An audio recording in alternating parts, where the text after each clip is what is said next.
Hello guys, welcome back to my YouTube channel. तो जैसे last lecture में मैं आपको मशीन डिज़ाइन का कुछ कंसेप्ट बताया था, 20 डिजिग्नेशन मेथड के बारे में आपको डिस्कस किया था। तो इस लेक्चर में जो है ना, हमारा जो मेन फोकस रहेगा वो रहेगा कॉन्टैक्ट स्ट्रेस के ऊपर। ठीक है, तो इसके लिए मैं पहले ही लिख के रखा हूँ टाइप ऑफ द स्ट्रेस।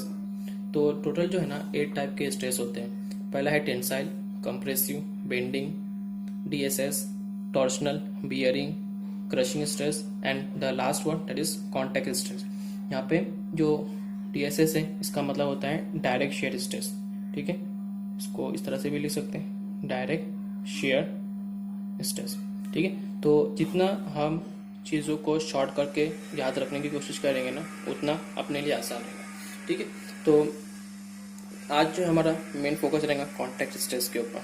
ठीक है, तो बेसिकली जो स्ट्रेस का फॉर्मूला होता है, स्ट्रेस क्या होता है आपको पता ही होगा।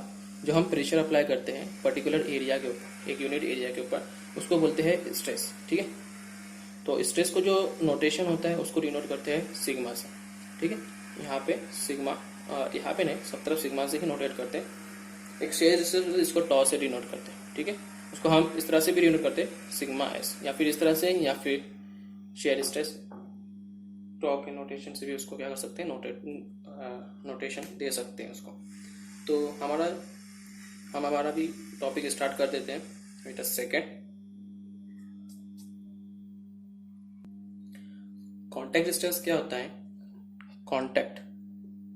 कॉन्टैक्ट स्ट्रेस, तो उसके नाम से ही समझ में आता है। यहाँ पे क्या होगा, दो बॉडी कांटेक्ट में रहेंगे, उसके वजह से जो स्ट्रेस डेवलप होगा उसको हम बोलेंगे कॉन्टैक्ट स्ट्रेस।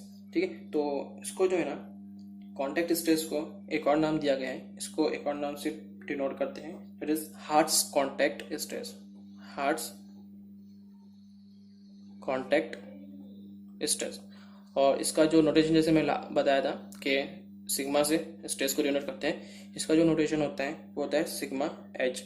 सिग्मा सी भी बोल सकते हैं या फिर सिग्मा एच भी बोल सकते हैं। क्यों सी एच लिया अपन ने? क्योंकि यहाँ पे इसको बोलते हैं हार्ट्स कॉन्टैक्ट स्ट्रेस, या फिर सिर्फ सिग्मा सी भी हम लिख सकते हैं उसको, लेकिन जनरली इसको लिखा जाता है सिग्मा सी एच। तो यहाँ पर जो है ना, मैं दो टाइप बताऊंगा आपको कॉन्टैक्ट स्ट्रेस में। पहला जो टाइप है वो है बिटवीन द टू स्पेयर्स। ठीक है, बिटवीन टू स्पेयर्स। ठीक है, स्पेयर्स तो आपको पता ही होगा। और जो दूसरा है बिटवीन टू सिलेंडर्स। ठीक है, तो स्पेयर्स पता है आपको, जो बॉल होती है, ठीक है, जो गेंद है, जो बैट बॉल में, क्रिकेट में जो यूज़ करते हैं, वो एक तरह का क्या है, वही भी एक स्फीयर ही है। सिर्फ ये सर्कुलर, एक 2D डायमेंशनल नहीं होता, 3D में जो सर्कल होता है, 3D में जो सॉलिड बॉडी होती है उसको बोलते हैं स्फीयर। ठीक है, तो दूसरा है सिलेंडर। सिलेंडर तो आपको पता ही है। ठीक है, ये सिलेंडर हो गया। Okay, internal dia, outer dia, external dia, या फिर आउटर डाया भी बोल सकते हैं उसको। ठीक है, तो यहाँ पर जो है ना, जो कॉन्टैक्ट स्ट्रेस में जो स्ट्रेस डेवलप होता है, पहला जो कंडीशन है that is between the two spheres. ठीक है, एक स्फीयर इस तरह से रखा हुआ है, अब इसका मैं 2D डायमेंशनली इसका रिप्रेजेंट करने की कोशिश करूंगा। एक स्फीयर इस तरह से, दूसरा स्फीयर इस तरह से। ओके, इसका जो रेडियस है, इसका रेडियस है R1, और जो बिग है उसका रेडियस है R2। एक्चुअली इसको R1 को इस तरह से डिनोट करते हैं, रेडियस को।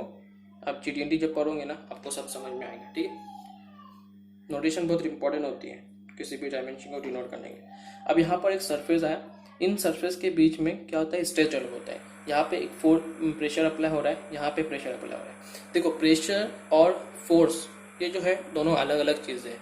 ठीक है, जो प्रेशर होता है that is force upon area होता है। ओके, इनकी दोनों में जो रिलेशन बोल सकते हैं that is pressure is equal to force upon area. और यहाँ पे जो सिग्मा की जो वैल्यू आती है that is pressure per unit area, जो मैं यहाँ पे आपको बताया था, प्रेशर पर यूनिट एरिया। इसका जो फॉर्मूला बनेगा that is force upon area square. ठीक है, तो यहाँ पर ये जो प्रेशर है इसको एफ मत लिखना, क्योंकि एफ लिखोगे तो गलत हो जाएगा। फोर्स अपॉन एरिया नहीं है, बल्कि प्रेशर अपॉन एरिया। आपको पता ही होगा, ये समझो एक सरफेस है, इसके ऊपर जब हम पॉइंट के ऊपर जब कोई फोर्स अप्लाई करते हैं या फिर वेट अप्लाई करते हैं, वो क्या होता है, फोर्स होता है। लेकिन पूरे सरफेस के ऊपर जब अप्लाई करते हैं वो क्या होता है, प्रेशर होता है। ये प्रेशर और फोर्स का एक छोटा सा डिफरेंस था, मैं आपको बता दिया डाउट क्लियर करने के लिए। अभी मैं जो पढ़ा रहा था that is between two spheres. Direct shear stress के बारे में, कॉन्टेक्ट शेयर स्ट्रेस के बारे में, sorry, that is to spheres के बीच में जो शेयर स्ट्रेस डेवलप होता है वो कितना होता है, ठीक है। तो in the case of the spheres, the share और जो contact stress develop between the point of contact is equal to, that is sigma ch will be equal to 1.5 p divided by pi b square, ठीक है। अब यहाँ पे important चीज़ ये है, ये तो मैं बताया था कि सिग्मा सी एच क्या है, ठीक है, ये तो आपको बताऊंगा।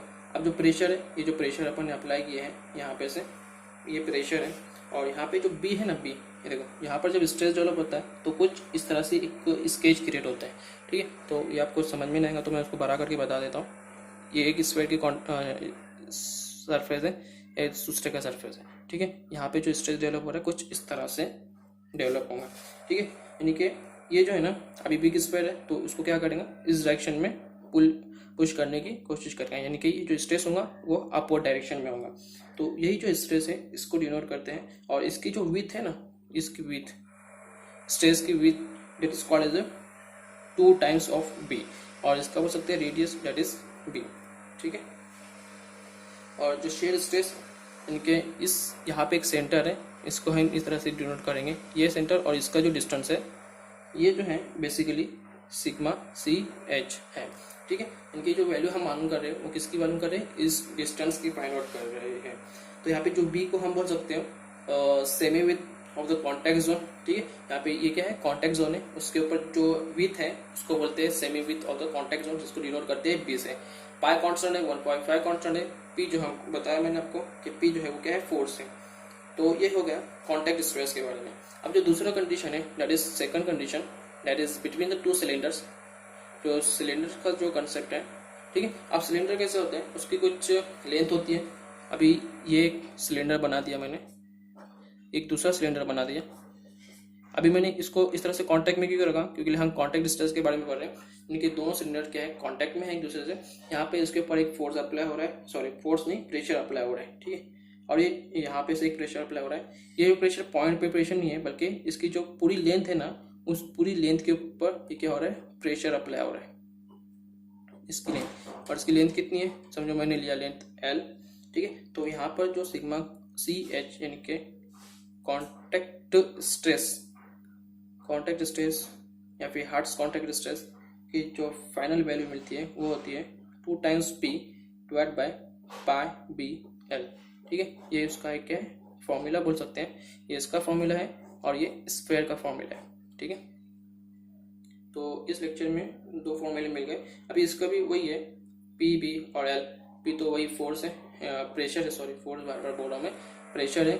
बी जो है इसकी विड्थ है, विड्थ यहाँ पे जो मैं यहाँ पे इसको इस तरह से डिनोट करेंगे तो ये भी इस तरह से दिखेगा, लेकिन यहाँ पर क्या होगा, फोर्स अपोजिट डायरेक्शन में होगा, यानी कि इनकी जो स्ट्रेस होगा वो क्या होगा, इस डायरेक्शन में, यानी कि बोथ डायरेक्शन में स्ट्रेस डेवलप होगा।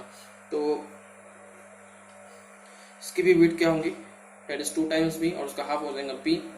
तो इस तरह से हम उसकी जो फाइनल वैल्यू, जो हमको फाइनल फॉर्मूला मिलेगा वो होगा sigma C H that is equal to 2p upon pi B L. तो ये जो था एक छोटा सा इंट्रोडक्शन था और एक्सप्लेनेशन था कॉन्टैक्ट स्ट्रेस के बारे में, ठीक है। अभी इंशाल्लाह टाइम मिला तो, और इसके ऊपर भी मैं क्रिएट करूँगा ट्यूटोरियल्स, लेक्चर्स, ठीक है। नाउ